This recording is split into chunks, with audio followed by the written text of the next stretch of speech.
Boa noite, pessoal. Aqui estamos em mais um programa Contém Amor, Amor na Polis. Aqui, hoje, nós temos uma entrevistada muito especial. O Amor na Polis, que é o Amor na Cidade, é uma cidade, na cidade porque é a cidade que todos vivem. E o amor aqui, ele é entendido como luz e alegria. Segundo o Talmud, uma fonte sapiencial judaica, a verdadeira vida não é medida pelo tempo que passamos na Terra, senão pelo impacto positivo que causamos. E eu sou Patrícia Thomas Kim, pedagoga, professora de hebraico, formada em estudos bíblicos pela Universidade de Jerusalém, pedagogia pela UERJ, com o título de Mulher Cidadã Fluminense, dado pela Comissão de Defesa dos Direitos da Mulher da ALERJ, e outros títulos que vocês podem procurar por aí, e também uma ativista da comunidade judaica e membro do Conselho Consultor do Instituto Amaivos, da Contém Amor. E hoje nós vamos... Oi, Cecília, querida, tudo bom? E hoje nós vamos entrevistar uma pessoa muito, muito especial, que é a Lohama. Eu vou ler para vocês o currículo da Lohama, tá? A Lohama é uma jovem mulher. Lohama Machado, ela é formada em administração pela Faculdade Estácio de Sá, e é pós-graduanda, está cursando a pós-graduação da PUC Rio. Atualmente ela exerce o cargo comissionado, lotada no gabinete do deputado Carlos Mink, que o cargo dela, ela é ponto focal, tá, da Comissão das Discriminações, Racismo e Intolerância Religiosa da ALERJ, Assembleia Legislativa do Estado do Rio de Janeiro. E ela também já exerceu o cargo de coordenadora do então Centro de Promoção da Liberdade Religiosa, CEPLIR, do Rio de Janeiro. Tá? A Lohama já chegou aí, vem para cá, Lohama.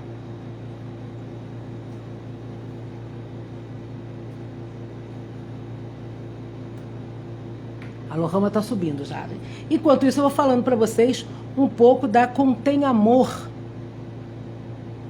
A Contém Amor é a primeira, a Amaivos é a primeira ONG totalmente digital do país, e ela surgiu em 2000, no ano 2000, exatamente há 20 anos atrás, quando ninguém estava entendendo desse babado de internet, essa coisa toda, essa loucura que virou o mundo pós-pandêmico, né? E o propósito dela era usar o meio digital para acolher pessoas em sua busca por orientações humanas e espirituais, com mensagens de amor e de esperança. E ela tem uma imensa rede que reúne artistas, pensadores, líderes religiosos e formadores de opinião em torno de um projeto pioneiro, inclusive oferecendo conteúdos e serviços culturais, sociais e ambientais gratuitos. Ela promove o diálogo cultural e intercrenças e abraça grandes temas contemporâneos, tais como o amor, que é o nosso tema aqui, direitos humanos, justiça social, cuidado com o meio ambiente, ética, cidadania, racismo e diversidade sexual. Muitos desses temas nós temos discutido aqui no nosso programa Amor na Polis, aqui nas nossas lives de quinta-feira à noite. Agora, 20 anos depois, a Amaivos se torna Contém Amor, mantendo-se fiel aos princípios e valores que sempre nortearam a sua iniciativa. Então, se você quiser saber mais da Amaivos e da Contém Amor, bom, no nosso Insta você vai achar várias informações, mas também temos uma plataforma www.contemamor.amaivos.com.br. Procura a gente lá na rede. Vamos lá. Vamos ver, a Lohama está chegando aí.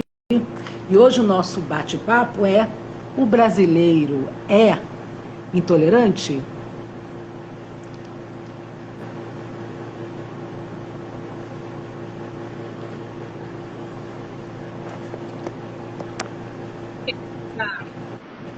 Oi, Lohama, boa noite, bem-vinda! Tudo bom? Obrigada, meu amor. Como é que você tá, Patrícia? Tudo bem, né? Na pandemia, fazendo live e outras coisas, é muita loucura isso. Todo mundo em home office e Sempre na fazendo, luta, né?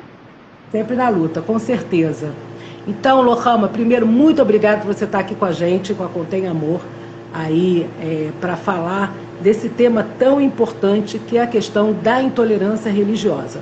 Eu falei um pouquinho aqui para o pessoal, antes de você entrar, que você é ponto focal da comissão de... Peraí que eu vou ler aqui direitinho o nome da comissão das discriminações, racismo e intolerância religiosa da Alerj, que inclusive no ano passado, eu acho que foi no ano passado, ou retrasado, já não lembro, eu ganhei uma moção honrosa lá numa cerimônia super bonita, logo no início da comissão, que vocês chamaram várias instituições que fazem essa luta na sociedade civil pela diversidade religiosa, contra a intolerância, etc. Então eu queria primeiro que você falasse para a gente duas coisas. Uma, o que é ponto focal, e você já me explicou, mas aí você fala para o nosso público aqui.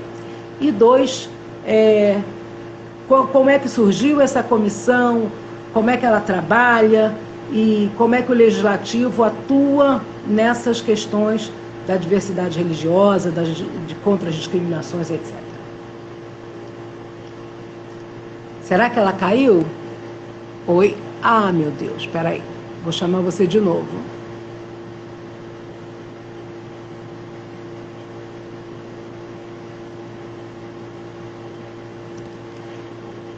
Gente, a Lohama caiu aqui, mas ela está voltando já, tá? Vamos lá, vamos lá.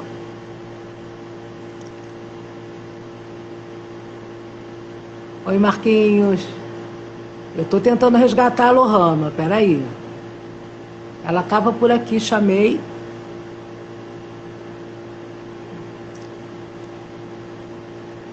E agora, gente? Bom, eu fiz uma pesquisa, vamos aguardar a Lohama entrar novamente, a nossa convidada caiu. Aí a internet, a gente tem essa problemática aí ainda. E a Lohama me explicou o que é ponto focal. Eu vou ler para vocês enquanto a Lohama não volta aí. Tá? Ponto focal de uma comissão legislativa, da Assembleia Legislativa, é a pessoa que faz uma seleção dos temas que a comissão vai tratar. Então, é muito importante, né? A gente sabe da importância dessa função para que a gente tenha o debate adequado dos temas relevantes para a sociedade, principalmente no caso, as comissões são criadas por conta disso, né? Já para dar conta de temas que o legislativo não está dando conta no seu cotidiano, temas novos ou temas necessários que surgem e não estavam abordados nas demais comissões, cria-se uma comissão nova.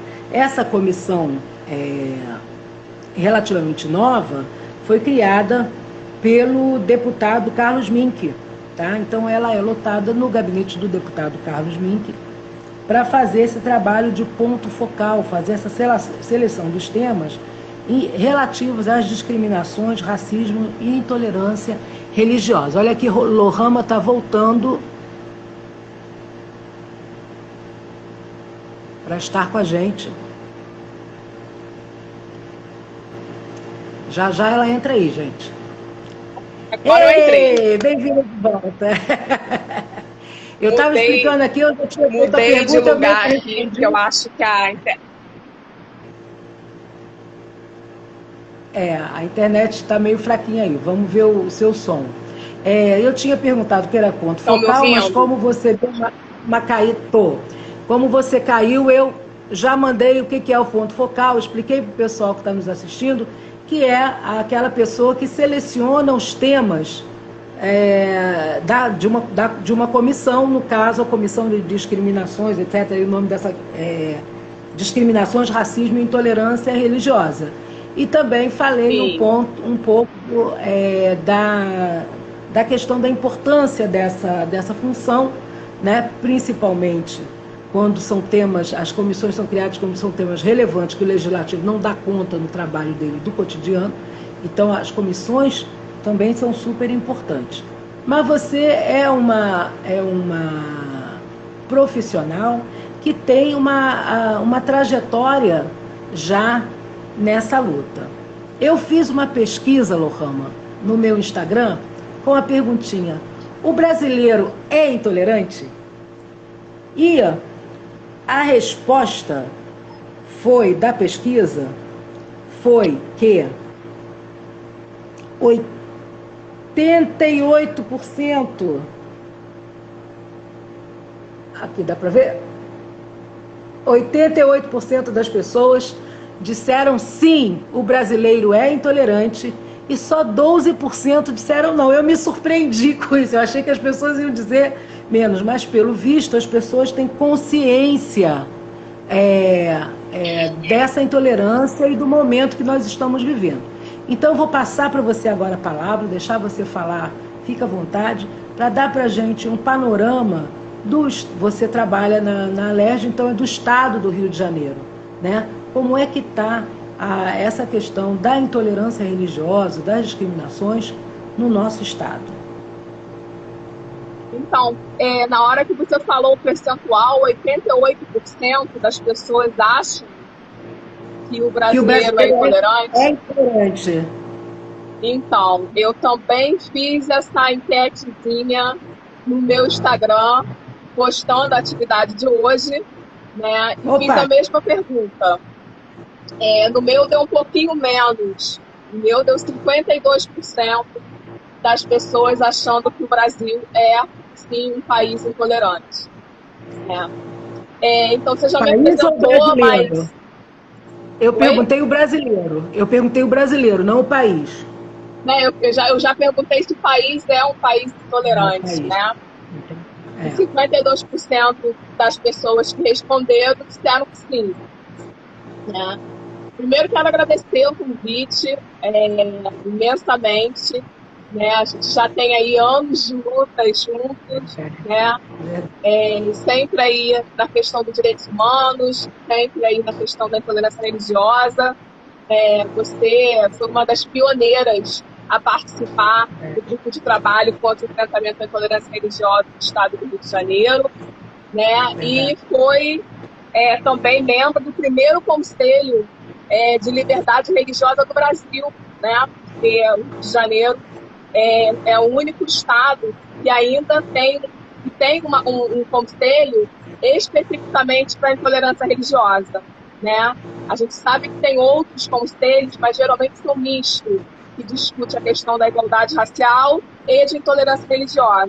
Aqui no Rio, a gente teve a honra, e aí você, junto conosco, a gente conseguiu aí criar, né, o primeiro Conselho de Liberdade Religiosa. Foi uma luta, uma luta. E fora as outras demandas, né, Patrícia? O primeiro plano de liberdade religiosa, quantas reuniões que a gente fez para a gente estar construindo esse plano, né? Então, assim, quero agradecer pelo convite, pelo respeito, carinho, toda a admiração que eu tenho por você, pela sua luta, pela sua história. Né? Se a gente for contar aqui os anos, a gente vai revelar a nossa idade, né? Então a gente pula essa parte. Mas ainda tem então, a DECRAD, não é? Que nós também impulsionamos e participamos da criação da DECRAD, que é a Delegacia de Crimes, né, de Intolerância Racial e Religiosa no Rio de Janeiro.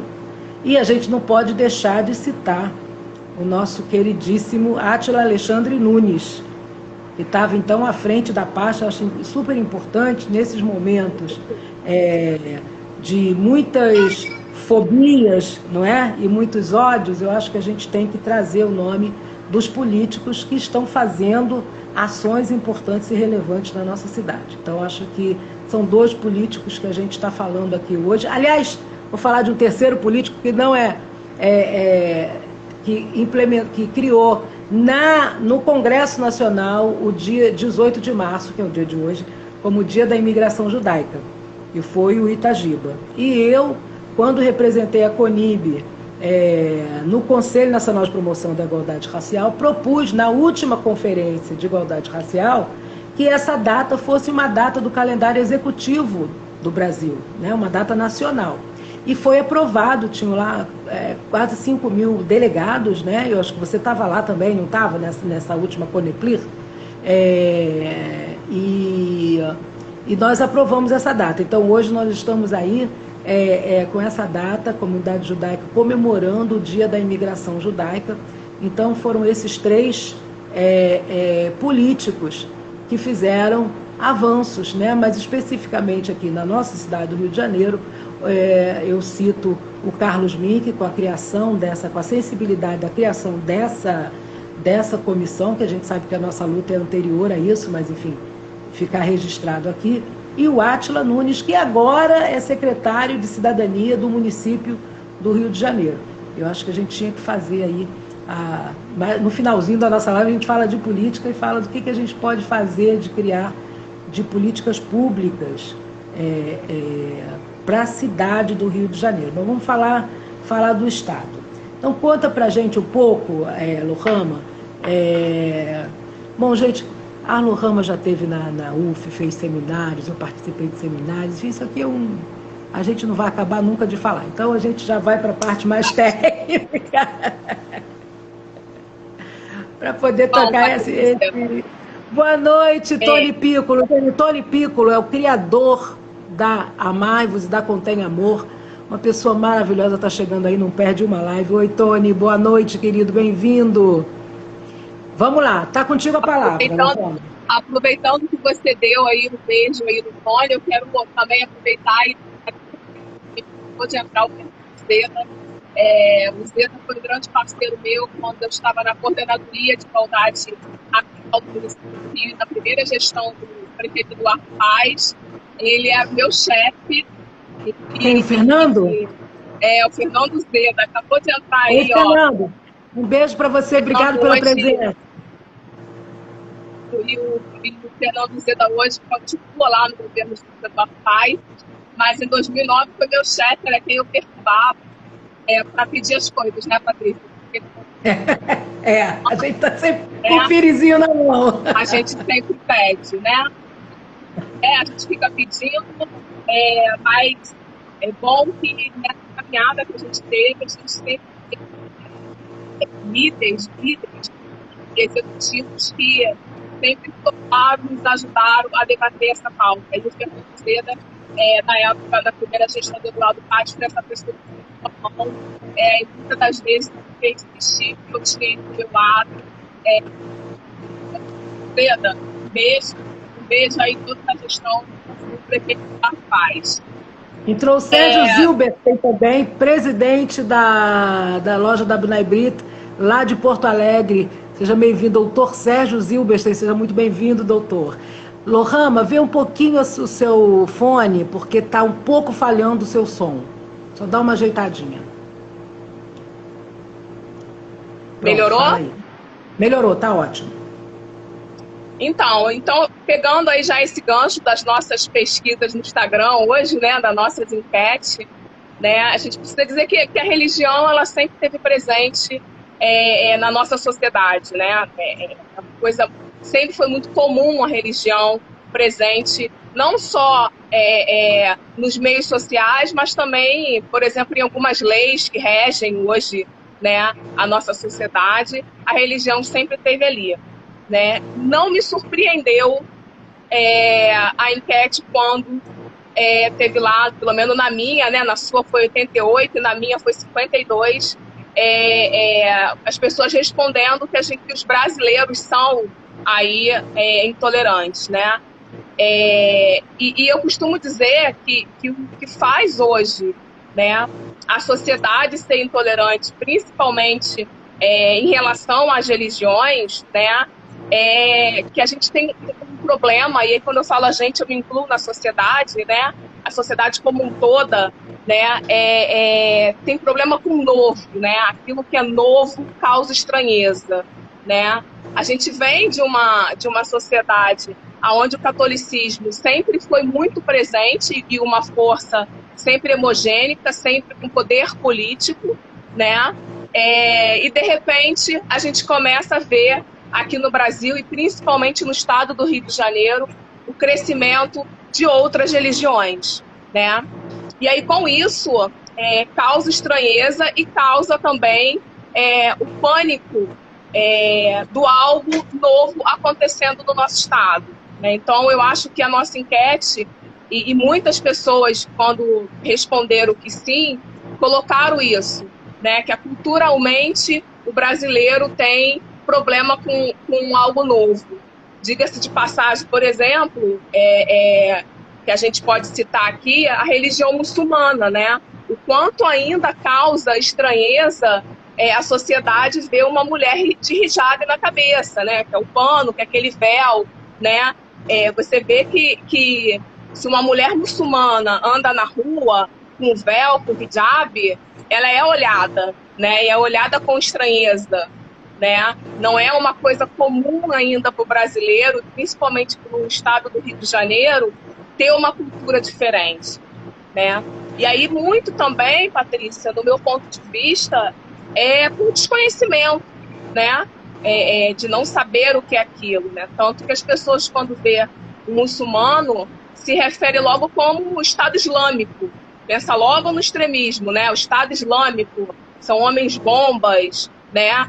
Não consegue entender que o Estado Islâmico é a parte política, não tem nada a ver com a religião em si muçulmana, né? E que muitos brasileiros sequer, né, já saíram do país, foram para outros países que são 100% muçulmanos. Muitos são revertidos mesmo à religião muçulmana, porque passa a acreditar naquela religião, né?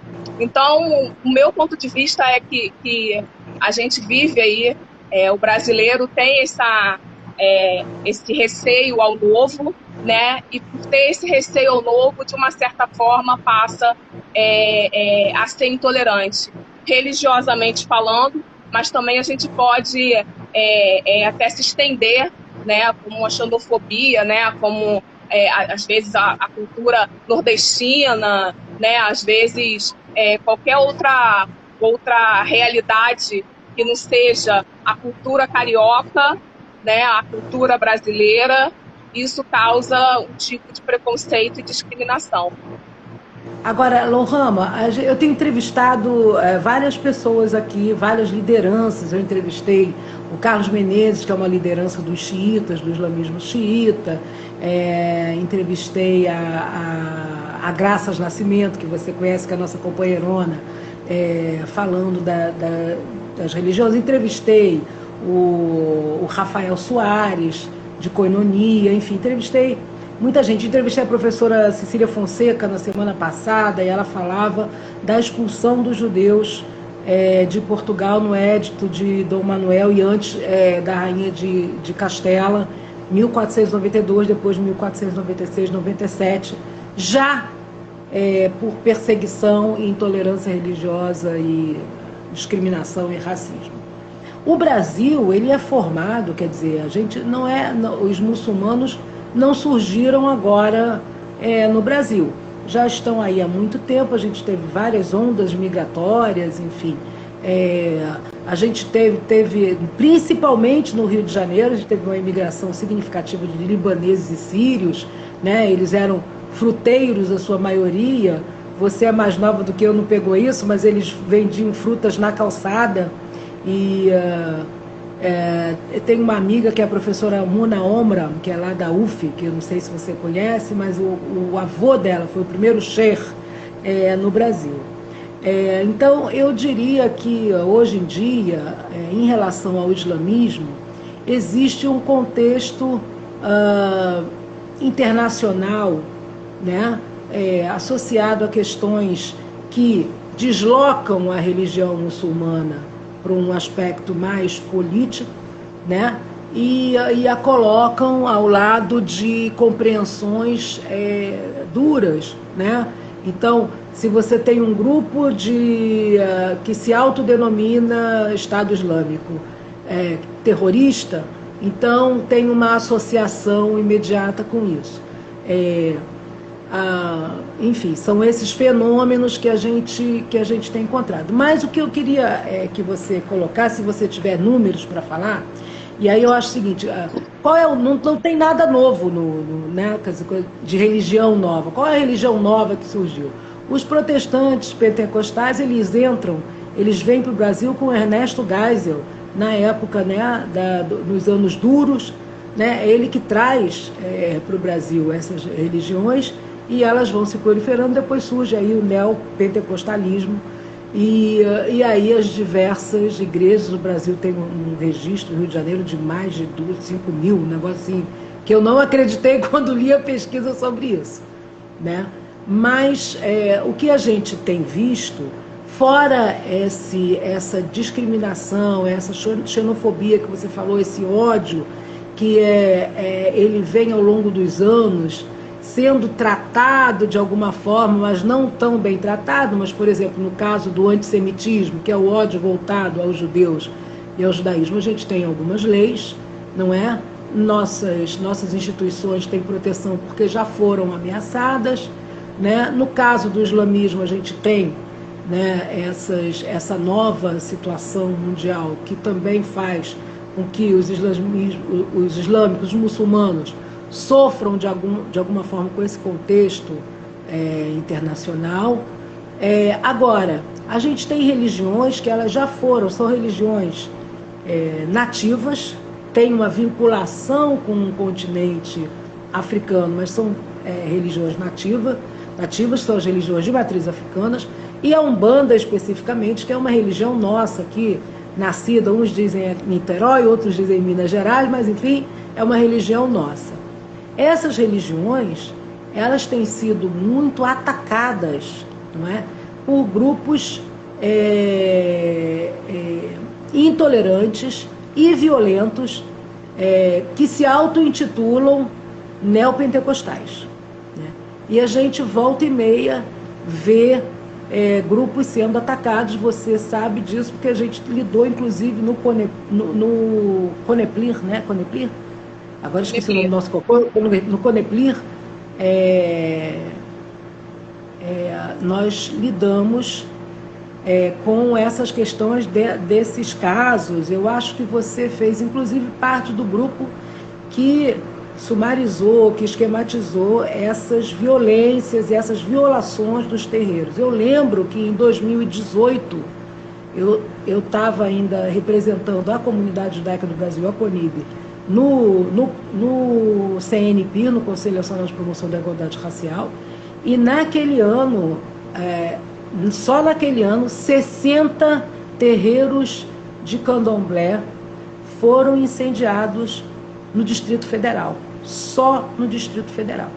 Então, eu queria que você falasse um pouco agora, de forma mais política, o que a comissão, né, contra as discriminações, essa comissão tão importante, né, que você trabalha, e você é essa pessoa que é ponto focal, o que essa comissão pode fazer, né, no sentido de, primeiro, impedir, eu sei que é caso de polícia, né, alguns dizem é crime, mas enfim, mas de impedir, né, que esse movimento cresça, de impedir que essas instituições sejam atacadas e que as pessoas, os adeptos dessas religiões também, porque o Brasil já foi intolerante lá atrás. Aí, pegando a nossa pesquisa, quando você pergunta, o Brasil é intolerante? E te respondem, é verdade, o Brasil classificava como as religiões de matriz africanas e a Umbanda, Candomblé e as práticas, né? A magia negra. Não classificava como era o nome, tinha um nome, como se fosse malandragem, não, era contravenção, né? Então, se prendia pais de santo, enfim, era crime, né, praticar essas religiões. E aí a gente vai ter uma história belíssima, que é a história do samba, do chorinho, que surgiu para ter as rodas de capoeira lá atrás. E a gente sabe que é toda uma cultura. Quando a gente fala de religião, a gente não está falando de uma oração, a gente está falando de uma cultura, né, de entendimento do cosmos, da vida na cidade e tal. Então isso foi lá atrás considerado contravenção, crime. Saiu disso, o Brasil avançou e agora a gente vive um certo retrocesso. Lá atrás tinha inclusive uma cantiga infantil que contava uma história de um pai de santo E a gente cantava, quando eu era menininha, a gente cantava e não se preocupava, não tinha noção do que era isso, né? Mas era aquela, Pai Francisco entrou na roda, tocando seu violão, brum, bom, bom, e vem de lá, seu delegado, e Pai Francisco foi pra prisão. Como ele vem todo requebrado, parece um boneco desengonçado. Ou seja, Pai Francisco estava numa roda de capoeira, estava tocando, ou numa roda de samba, veio o seu delegado, levou o pai Francisco, enfiou o cacete nele, ele veio todo quebrado. E a gente cantava isso assim, né? Ai, que maravilha, igual eu atirei o Paulo Gato, que ninguém canta mais. Mas, enfim, essa cultura é uma cultura que está, de alguma forma, ainda arraigada no Brasil, mas nós avançamos. Então, esse fenômeno desse ódio, o Sérgio está falando, essa cantiga é muito antiga, muito cantada ainda. Pois é, a gente não tem noção. Esse fenômeno desse ódio, ele tem como ser interrompido? O que o legislativo pode fazer para ajudar a nossa sociedade a evoluir, pelo menos a sociedade carioca? Então, Patrícia, ontem mesmo a gente teve uma roda de conversa pela UF, né? E é onde a gente exatamente abordou esse ponto aí, desse ódio crescente hoje no estado do Rio de Janeiro, envolvendo aí pessoas ditas, né, como os traficantes de Jesus, né? E aí eu uso essa palavra porque é como eles mesmos falam, né? Então, ontem mesmo a gente conversou um pouco sobre isso, né? Como esse ódio cresceu aqui, né? E você passou esses dados, por exemplo, só de Brasília, mas a gente, em 2018, onde a gente, inclusive, estava juntos ainda no Conecli, né? A gente quase diariamente tinha casos de casa queimada, de mães de santo expulsa das suas casas. A mãe Estela, por exemplo, foi um grande símbolo, né, desse problema, né, que foi aquele vídeo que viralizou na internet, né, dela tendo que quebrar as suas imagens sagradas, né, mesmo com toda a fé. Na Ilha do Governador, né? A Ilha do Governador. Isso. E aí teve que quebrar as suas peças, né? E teve que, inclusive, sair do país. A mãe Estela hoje nem mora mais aqui, né? De tanto medo, mora na Suíça, foi acolhida pelo Espírito Santo dela lá, né? E então foi em 2018 que a gente começou a acompanhar essa história. Na verdade, a intolerância religiosa com o envolvimento do tráfico, né, começou um pouquinho lá atrás com aquele antigo traficante que era o Garabu, né, que ele, na verdade, não expulsou as casas de santo, mas onde ele proíbe, né, que as pessoas usem branco dentro da comunidade, que pendure as roupas brancas no varal, que pinte os muros dos terreiros de outra cor, que não seja branco, né, e que tire todos os símbolos religiosos do terreiro ou da casa onde a pessoa morava, né? Então, assim, o primeiro grande ato que chegou a público, né, que foi até midiático, a mídia falou bastante disso, foi esse do Garabu. E logo depois veio o problema com a mãe Estela, né, que foi aquele vídeo chocante dela mesma tendo que arrebentar suas guias de ponta e quebrar os seus santos, né? Eu costumo dizer que esse tipo de intolerância é um problema do Estado, é um problema de segurança pública, né? E só vem crescendo. Em 2019, Patrícia, para você ter e eu sei que você sabe desses dados, mas para deixar claro, só em Caxias foram 142 casas de santo expulsas pelo tráfico de drogas. Só em Caxias. 142. 142. Todas essas casas mapeadas, todas essas casas identificadas, né? E eu estou falando só de Caxias. Fora aí, Belfort Roxo também teve caso. Inclusive, ontem, na roda de conversa da UF, estava o Totinho de Campos, onde ele relatou que lá em Campos foram 62 casas de santo expulsa pelo tráfico de drogas, né? Assim como aconteceu também aqui em Niterói, também aconteceu em São Gonçalo, aconteceu em Nova Iguaçu, né? Nova Iguaçu, inclusive, montou uma comissão exclusiva para cuidar desse assunto, né? Então, assim, os números são altíssimos. E eu estou falando de intolerância Fiz uma conta religiosa. rápida aqui, que é a conta seguinte: 142, se a gente dividir, né, pelos meses do ano, então estamos falando de 2019, então isso significa que 12 casas de santo foram atacadas e fechadas em Caxias no ano de 2019. Né? Então, só para a gente ter noção dessa A violência. gravidade, né? E da forma mais cruel e mais, como é que eu vou dizer, amedrontadora, porque todas essas casas, né, e a gente teve, junto, inclusive, na época era o delegado Dr. Gilbert, né, que foi o primeiro delegado a ser titulado da DECRAD, né, e eu acompanhei ele em algumas visitas, né, e com conversa com vários desses pais de santo, e todos com o mesmo relato, todos receberam em suas portas alguém do tráfico armado mandando recado de que tinha prazo de 24 horas para deixar o local, né?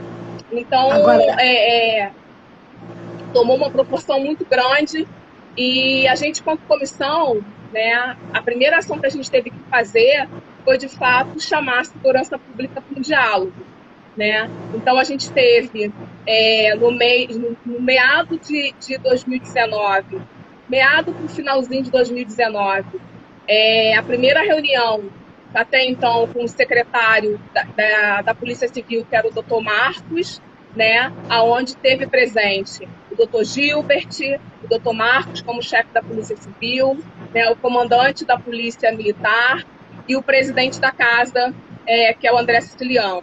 Né? Foi quando a gente expôs, né, o mapa dessas casas, né, com endereço, com tudo, contando com sigilo, né, de toda a polícia ali, claro, mas, e até porque eu costumo dizer, e falo isso claramente, até mesmo dentro da minha comissão, né, e falo isso também com o poder público de segurança, né? Eu sou o tipo de pessoa que eu entendo, Patrícia, e você esteve junto conosco anos e anos e anos ali no Direitos Humanos, a gente sabe o quanto é importante ter dados para a construção da política pública. exato. Né? A gente precisa de números para isso. Sim. Só que quando a gente lida com vida, é muito difícil você exigir de um pai de santo que tem uma arma apontada que ele vá numa delegacia e faça um BO. Né? Então, eu levei várias pessoas na DECRAD. Tem que ser uma política protetiva, né? Tem que ser uma política de direitos humanos protetiva. Não pode ser exatamente. Essa que vai lá se expor, falar, o bandidão ali me ameaçou, né? Porque aí... Não, e tem outra coisa que foi que eu falei diversas vezes com o doutor Gilbert, já falei agora algumas vezes com a doutora Márcia Noeli, que é a nova delegada titular, né? Fiz questão de acompanhar vários pais de santo na DECRAD para ser ouvido. E quando eles perguntavam para mim se tinha que realmente fazer o BO, Patrícia, com toda a clareza do meu coração, eu dizia não. Sabe por quê, Patrícia? Eu ia voltar para minha casa. O delegado volta para a casa dele e tem todo um aparato de segurança. O pai de santo, infelizmente, não tem estado. Né? Então, o pai de santo volta para aquele mesmo lugar onde ele foi ameaçado. Né? Então, é isso que você falou. O que a gente precisa pensar é uma política protetiva. Né? Eu acho importante uma política protetiva que de fato garanta essa proteção à vítima, né? Então, assim, a primeira ação que a gente fez com a comissão foi a primeira reunião que a gente falou que foi com a cúpula da segurança pública, foi onde desdobrou aquelas 8 prisões, né, de pessoas em Caxias, né, entendo eu, né, que foi importante, os anos que você tem de direitos humanos, qual foi o dia que você abriu o jornal e viu lá, polícia prende 8 bandidos por tráfico de drogas e intolerância religiosa. Então, na hora que eu li aquilo, eu falei, opa, tem algo ainda, há uma luz, né? Que a gente jamais ia... Né? E a gente jamais ia imaginar isso, né, Patrícia? A gente luta tanto tempo para que a segurança pública entenda que intolerância religiosa é crime. Eu acho que é isso, né? Por muito tempo... Essa questão é uma coisa da gente ir formando também, nós, enquanto sociedade civil, mas enfim, sociedade brasileira, de ir formando também, né? Lá atrás, nos anos 90, assim que a gente tinha acabado de sair da ditadura, a gente fez todo um trabalho de formação com os policiais da questão LGBT, enfim, uma Sim. série de coisas, porque era ainda uma coisa extremamente agressiva em relação a gays, a trans, enfim, era um negócio assim absurdo, né? Aos pouquinhos, né? Então a intolerância religiosa, eu acho que essa nossa luta, e aí eu vou falar agora no plural, porque é assim mesmo, essa nossa luta, de todas as pessoas que já aqui passaram pelo programa, ela é muito importante para a gente criar também esse caminho e essa consciência de que é necessário, é um tema que está aí dado, e é preciso é preciso que a polícia esteja atenta e informada para isso. A gente sabe que não é uma coisa do dia para a noite, que existe toda uma cultura oposta a essa. Então, aqui na semana passada, a Casa MEM da Indianária, que é uma casa um abrigo de pessoas trans, né? Ela foi atacada por um casal de militares, tem 3 dias, isso foi essa semana, né? Cuja filha de 20 anos, né? Trans, né?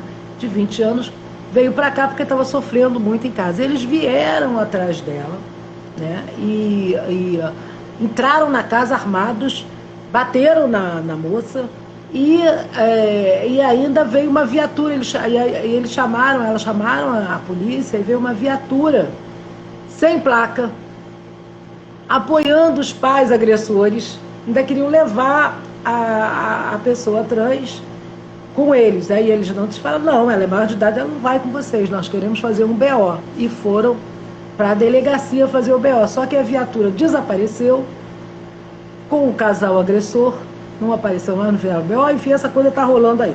Então, mesmo que a gente tenha lá atrás ainda, com Gabeira, com Pedro Scherkes, com Maerovitch, lá no primeiro governo Fernando Henrique, a gente fez toda uma movimentação em relação a isso, e toda uma formação de policiais e tal. Mas a gente sabe que ainda tem muito resquício disso. Agora, essa questão nova desses agressores e dessa mistura entre religião e bandidagem, né? Entre religião e milícias e tráfico, é uma coisa nova realmente e muito perigosa, né? A gente teve aqui na comunidade judaica um pastor que falou que tinha que mandar todos os judeus para campos de concentração, quer dizer, claramente nazista, enfim. Então a gente tem combate via a comunidade. Acho até que a comunidade tinha que caminhar mais.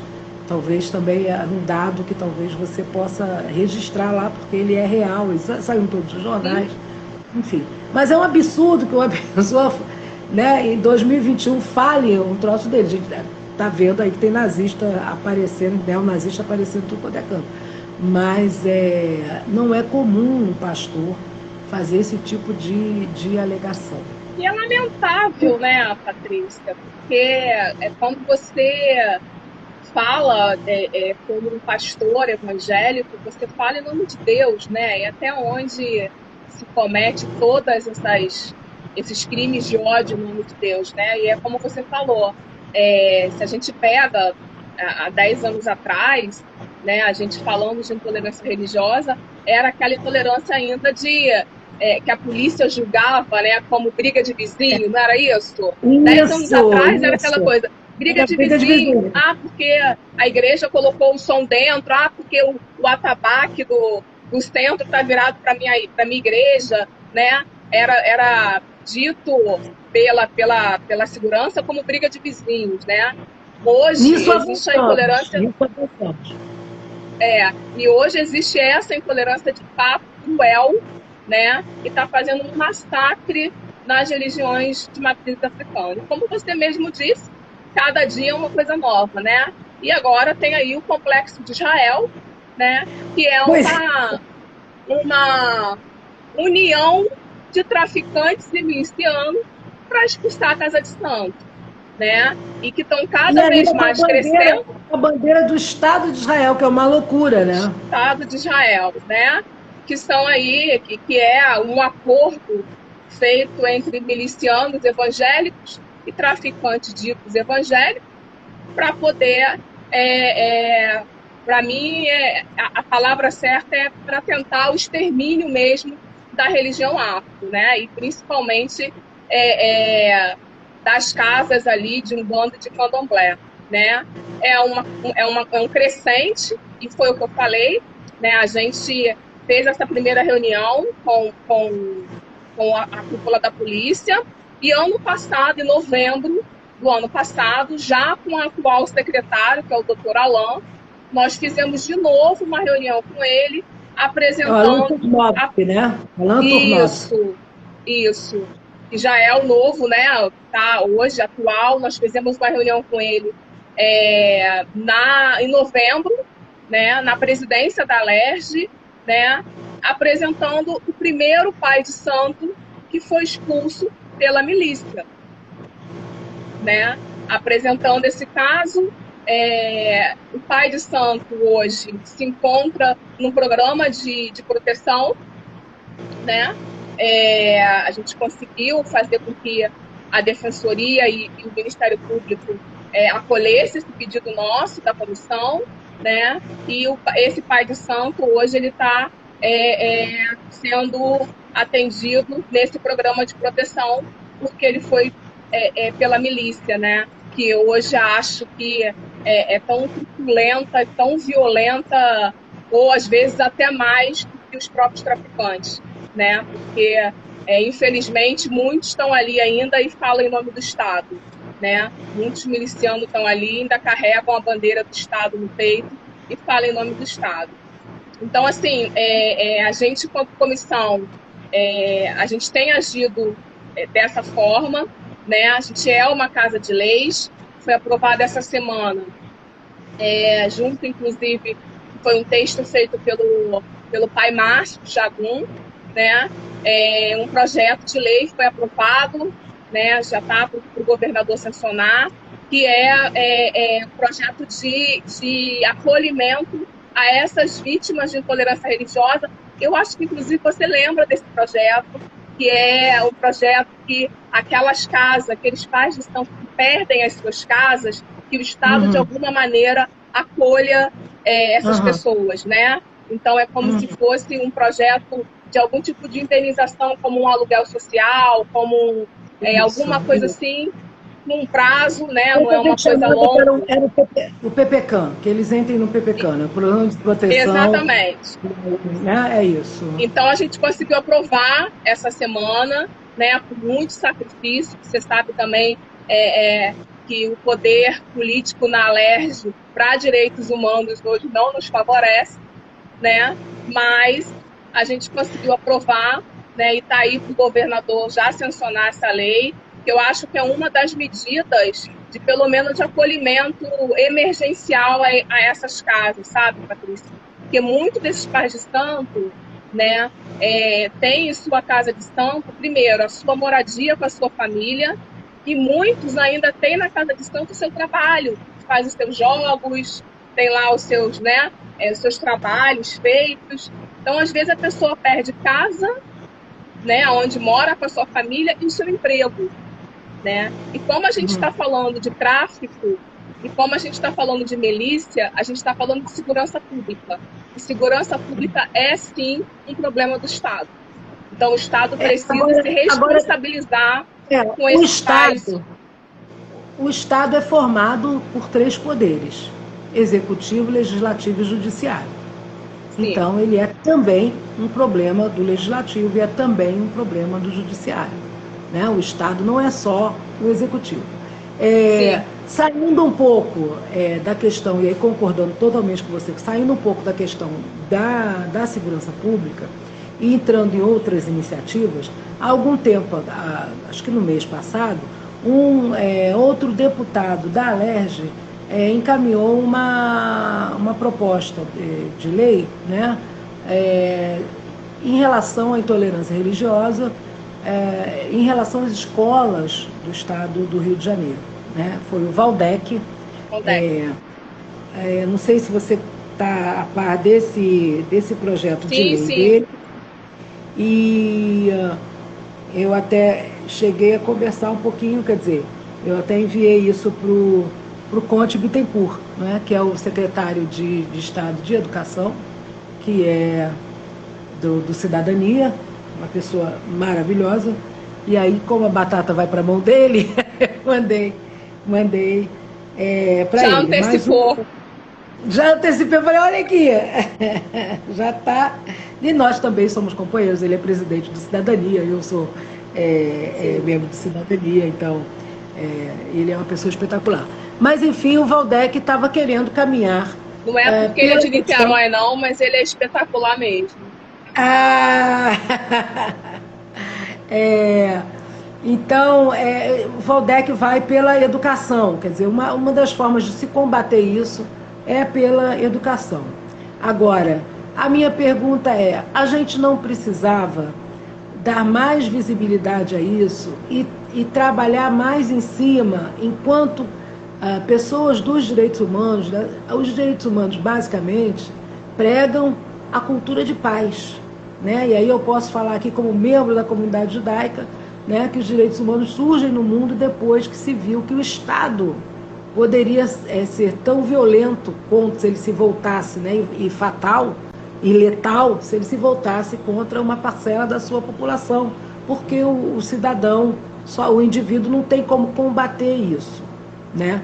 Então surge aí a ONU, a cultura dos direitos humanos, que é uma cultura de paz, né? A gente não está comendo mosca de não ter do Estado, da Alerj, de nenhum desses poderes estarem fazendo uma campanha pela cultura de paz? E vou piorar essa pergunta para você muitíssimo. Você pode se esquivar um pouquinho, né? Mas nós estamos vivendo um momento muito delicado em que parte do executivo da nação incentiva a cultura de ódio, né? Parte do legislativo da nação incentiva a cultura de ódio, né? E isso é um problema muito grande, porque são esses poderes que deveriam combater essa cultura e pregar uma cultura de paz, que é, na verdade, uma das tradições, né, que o brasileiro se orgulhava de ter uma cultura de paz, enfim, de estar aí há mais de quase 2 centenas de anos, né, sem guerras, né, de fronteiras estáveis, enfim. Então, que era uma cultura que nosso Itamaraty pregava. O Brasil perdeu isso? A gente perdeu isso? É possível resgatar? Como é que a gente trabalha? E aí essa pergunta é também um pouco para fazer uma conexão com a Contém Amor, porque o princípio da Amai-vos é amai-vos, né? É o amor, né? Naquela compreensão do que eu, pelo menos aqui desse nosso programa, do que eu falei no início aqui do nosso papo. É possível? É difícil? Como é que a gente não teria que estar trabalhando uma campanha forte de cultura de paz, de não ódio, de respeito ao outro, enfim? Está liberado aí para você, nós temos ainda 5 minutinhos de live. A palavra é sua. E para ser bem rápido, assim, primeiro que eu tenho fico muita vontade de falar aqui as coisas que eu penso por 2 motivos, né? Primeiro, por eu ser militante, então eu também tenho as minhas o meu jeito de pensar, a minha opinião, e segundo, de estar dialogando com você que, né, como eu disse no início, a gente está anos e anos na luta, então eu fico bem à vontade em dizer isso. Acho que você usou a palavra certa, comendo mosca. A gente tem um grande problema que é o seguinte, e aí falando do legislativo, né, os deputados que pregam essa cultura de ódio, né, eles conseguem colocar essa cultura de ódio para fora, né? E os deputados mais progressistas que criam leis de fato para diminuir esses ódios, para de fato conscientizar, não consegue colocar isso para fora e fica só interno, né? Porque, por exemplo, você sabe desse projeto de lei que foi aprovado porque você é uma pessoa 100% conectada, militante, atuante diariamente. Agora, quantos sabem, Patrícia, disso? Né? A gente tem 2 projetos que foram aprovados, inclusive um do MINC, né? Que ser obrigado, né? A gente hoje a gente tem na educação, né? O ensino religioso, né? O ensino religioso no nosso estado, ele é confessional, né? Já antiga essa lei, né? Que a gente se debate com ela. Há já anos, né? Que a gente já dialoga e já foi vários problemas nos nossos debates sobre essa lei, né? Mas hoje a lei está em vigor e hoje é o que funciona, né? Todas as escolas do estado do Rio de Janeiro têm um ensino religioso confessional, né? E aonde eu vejo aí que tem alguns problemas. Entre eles, o professor faz o concurso público, passa, né? Mas ele precisa de uma carta do seu líder religioso dizendo que ele está apto a dar a aula. Então, quer dizer, o concurso público não vale, quer dizer, ele passou. Se o líder religioso acha que ele não está bom, o SEDUC não aceita. Então, isso já é um problema. Eu acho que para ele fazer o concurso, ele já tem que ter a carta, não? Tem que ter a carta, né? Então, assim, isso é um problema. E o outro problema é a estrutura mesmo que o Estado tem hoje na educação, de não oferecer para aqueles alunos que não querem fazer o ensino religioso, o Estado, as escolas, né, não oferece uma outra coisa para esse aluno fazer. E vamos combinar, a gente lida com adolescente, eu tenho filho adolescente. Adolescente em aula vaga na escola é o caos absoluto, você sabe disso, não é? Então, o que um diretor faz? O aluno diz, não vou participar da aula de ensino religioso. Aí fica lá causando aquele terror na escola. A diretora pega o aluno pelo braço e fala, você vai assistir a aula de ensino religioso sim, porque depois da sua aula de ensino religioso, você tem aula de português, então não posso te liberar. Né? Então, bota o aluno para assistir a aula de ensino religioso.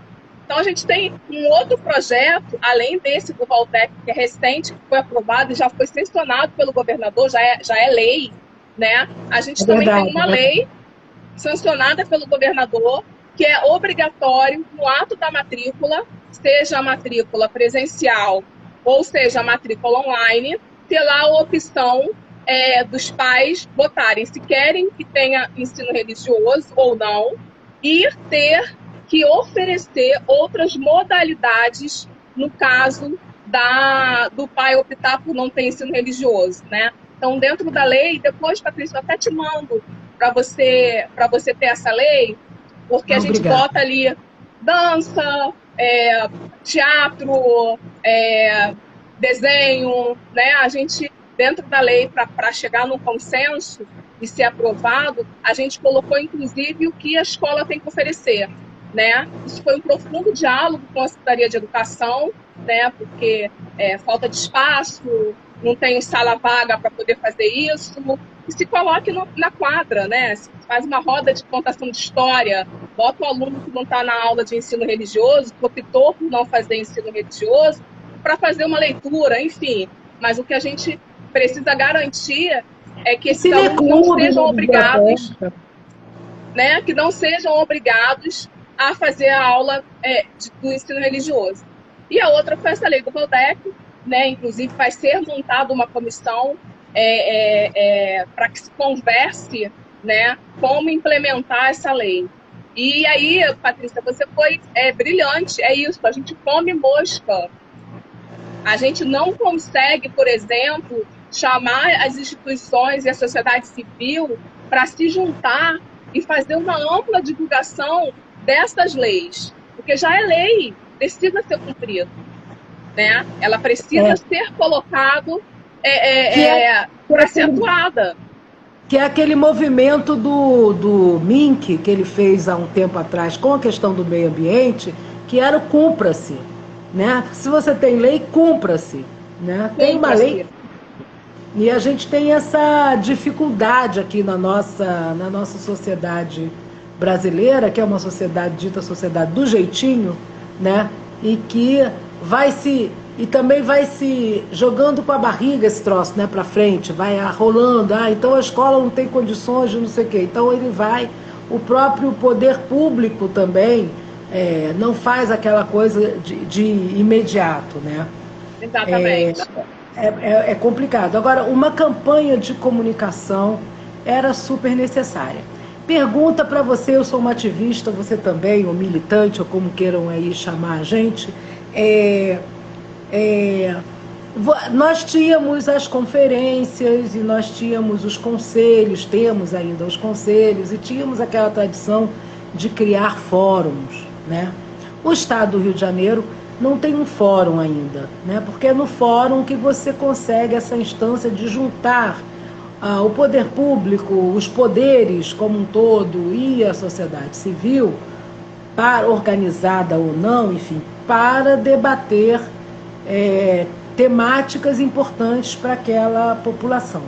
Por algum motivo, esses fóruns não têm funcionado, eu não vou nem falar dos desmontes do governo atual, mas, de forma geral, eles já não vinham funcionando como um espaço de braining, né? De um espaço de, como dizem os mineiros, de tororó de ideia, né?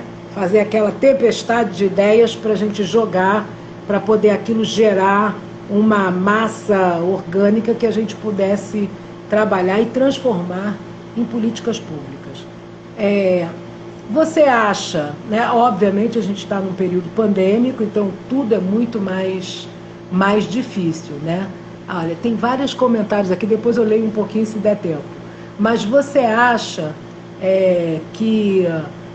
você acredita que ainda é possível que a gente construa um fórum estadual para debater essas questões, instituído mesmo, e talvez não tenha dado certo no Executivo, porque o Executivo não curte muito essas coisas. O Executivo quer fazer as coisas do jeito dele. Então tem aquelas brigas hegemônicas que a gente conhece e a gente sabe muito bem, elas são, enfim, fazem parte da democracia, mas talvez no Legislativo ela não tivesse tantas... não fosse uma briga de foice assim, tão acirrada. Talvez o Legislativo seja essa casa, como casa do povo, que possa abraçar um fórum para que a gente possa pensar o futuro, não é? Já vou te dar aí, então, uma resposta e já uma notícia de primeira mão, né? Primeiro que, assim, eu concordo com você, eu defendo isso, tanto que o nosso Gente Réu, lembra que era tudo junto, né?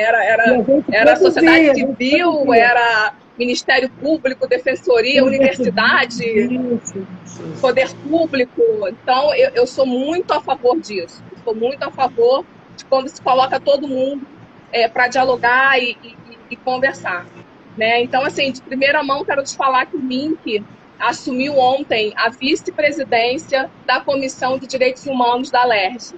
Então, o Mink é o vice-presidente da Comissão de Direitos Humanos da LERJ. Assumiu ontem. Junto com a Renata Souza é a presidente, ele é o vice, é isso? Não, a Renata não é mais a presidente é a deputada Dani, agora, e o Mink é o vice-presidente, né?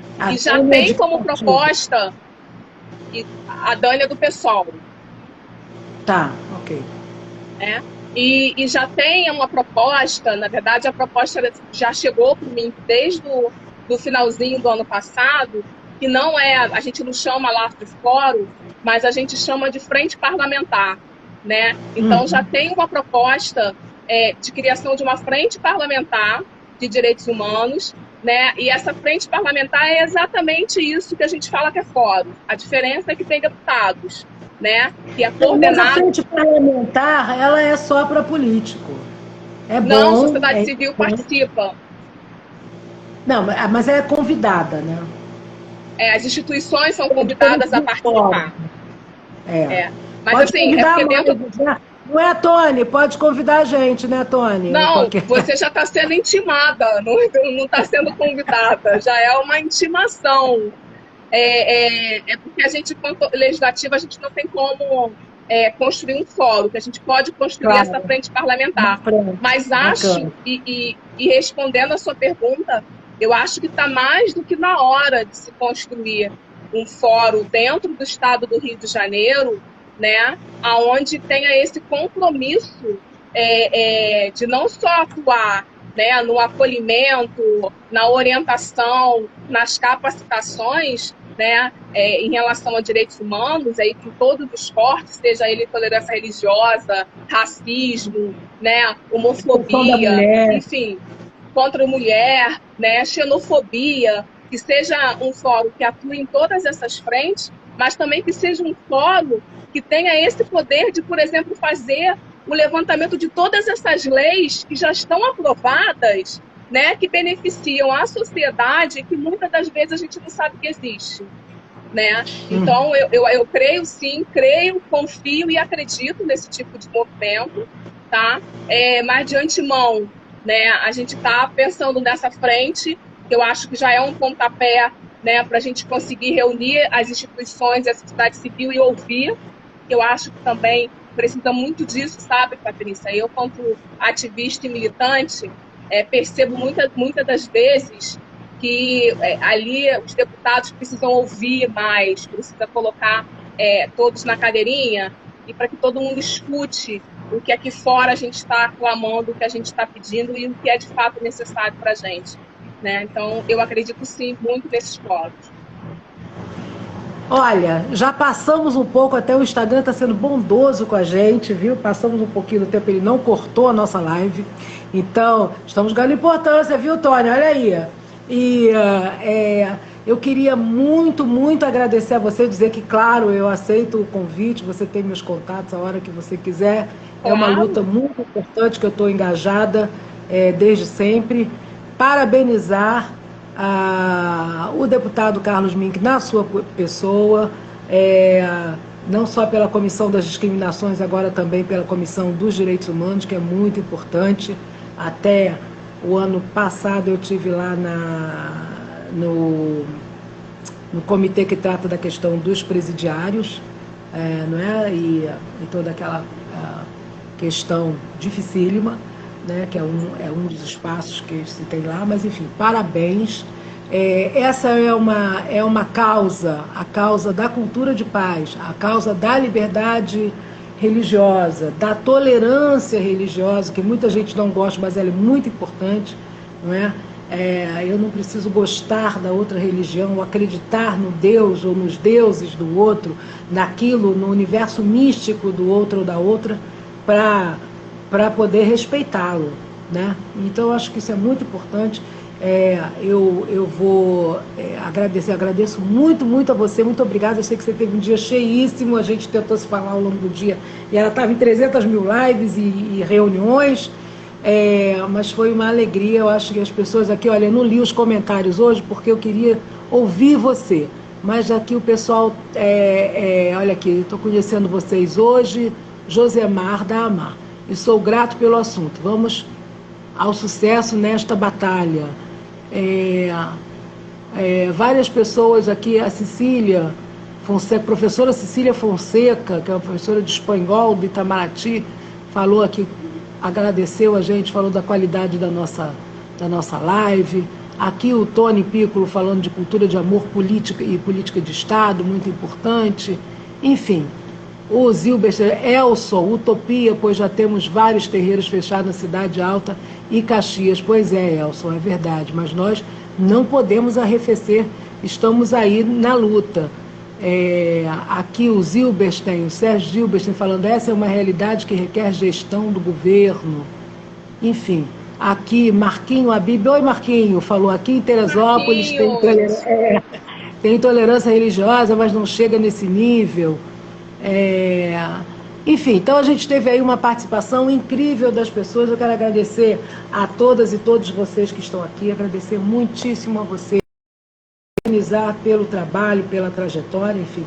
Quem sabe mais à frente a gente faz uma outra live e eu deixo agora para você, não cai não, deixo agora para você as palavras finais aí para você. Opa, voltou. As palavras finais, deixa para você agora as palavras finais aí dessa nova live, dessa nossa live, desse nosso programa, e um abraço carinhoso em todos os brasileiros e brasileiras que perderam parentes e amigos na Covid-19 e também aqueles que perderam amigos ou que perderam seus bens por intolerância religiosa. Vai aqui o meu abraço solidário para vocês. Muito obrigada, Lohama, e as palavras finais são suas. Então, deixa eu só mandar um beijo pro Marcos aí de Teresópolis. Marcos é um parceiro que me acompanha há muitos anos, meu parceiro de militância. Marcos, um beijo, estamos juntos sempre. Patrícia, eu só tenho que te agradecer, quero te dizer que, assim, amei o Amai-vos, que quem olha para você é muito engraçado, a primeira impressão de você não é que fica, né? Mas quando a gente olha para você, a gente vê aquela mulher guerreira e brava, né? E aí você vai para um programa que não é muito Amai-vos, né? Então a gente já entra no programa. Amor, essa é a minha essência. A gente já entra assim, olha, Amai-vos, né? Então, parabéns pela essa sensibilidade que você sempre teve. Parabéns pelo programa, né? E já deixei aqui você intimada, assim que a gente fizer essa frente, que o Amai-vos esteja conosco, né? Estou à disposição sempre que precisar, né? E eu sei que é também com você, né? Te agradecer, te parabenizar e dizer que eu te acompanho sempre que eu posso, sei do seu empenho, sei da sua militância, sei da sua dedicação, né? E sei o quanto você é fiel aos seus valores quando você fala de direitos humanos, né? Da questão racial, da questão da intolerância religiosa, mesmo tendo na sua religião, como você mesmo falou, todo um aparato, né? Às vezes até jurídico e psicólogo, mas você sempre, em todos os momentos, já chegou até a colocar toda o amparato da Associação Judaica para ajudar outras vítimas de intolerância religiosa. Então, assim, minha gratidão a você, tá? A sua sensibilidade, tá? E pode contar comigo o que precisar, tá? Estou à disposição mesmo. Gratidão. Muito obrigada pelas palavras. Eu acho muito bonito, e isso é um reconhecimento, né, de uma mulher aguerrida para outra. Realmente, gente, a gente brigava, porque eu sou guerreira, né? Então, aquela coisa assim, a gente primeira impressão, meu filho. Debates, mas sempre primeira com muito impressão, mas quem olha para você a primeira vez, seja lá no Comitê em Brasília, seja aqui, seja no Conefim, qualquer conferência, olha para você e fala, ih, tem Patrícia. Mas a gente sabe que toda a sua briga ela é por um ideal, né? E é isso mesmo. Nós somos mulheres guerreiras e não tem jeito. E nós vamos, o Tony já falou ali, a gente pode publicar no nosso site, né, Tony? Marília também tá aí, as leis.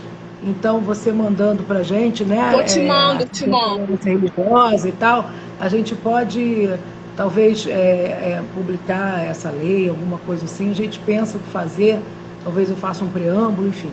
A gente vai pensar isso, tá bom? Mas para fortalecer... Mas eu te mando tudo, até para que vocês tenham aí guardado mesmo e poder fazer uso, né? Porque às vezes aparece uma coisa, olha, tem uma lei assim, ó, vai, e tem essa lei que está aí para poder ajudar. Então eu te mando tudo que a gente tiver em todos os aspectos de intolerância religiosa e racismo. Obrigada, gente. Então, essa semana foi essa entrevista maravilhosa com a nossa querida Lohama Machado. E hoje é dia 18 de março, que é o Dia Nacional da Imigração Judaica. E semana que vem, no judaísmo, a gente entra na Páscoa judaica, em Pêssar. Então, aos judeus que estão aqui na nossa live, eu quero desejar um Hag Sameach, um bom Pêssar, desejar a todas e todos vocês uma boa noite e a gente se vê na próxima. Muito obrigada, Lohama. Um beijo, pessoal. Beijo, gratidão. Boa noite. Agora...